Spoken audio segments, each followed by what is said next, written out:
Τι είναι αυτό? Ένα σφουργίτη.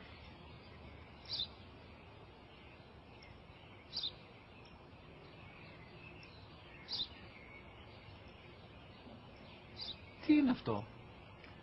Μόλις τώρα στο πατέρα, σφουργίτη είναι.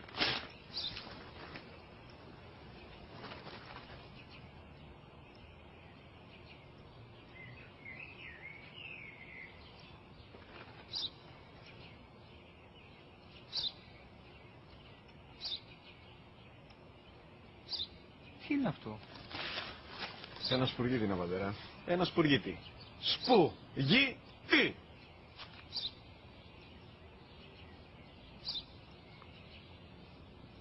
Τι είναι αυτό? Γιατί το κάνεις αυτό το πράγμα, μπορείς να μου πεις? Τόσες φορές σου είπα, είναι ένα σπουργίτη. Δεν το καταλαβαίνεις.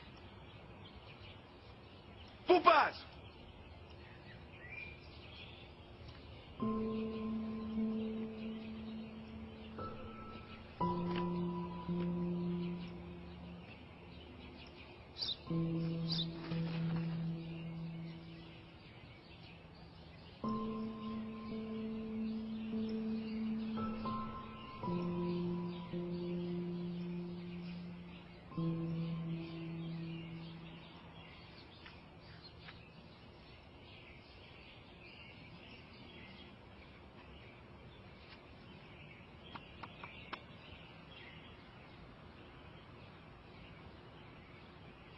Δυνατά.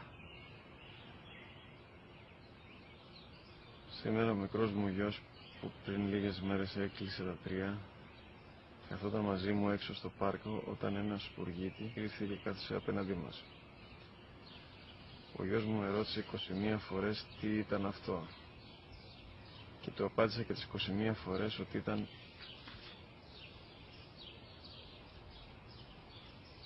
ένα σπουργίτη.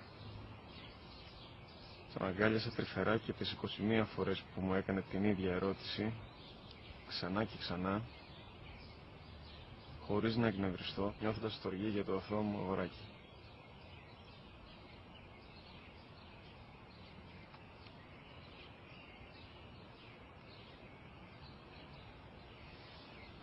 وقضى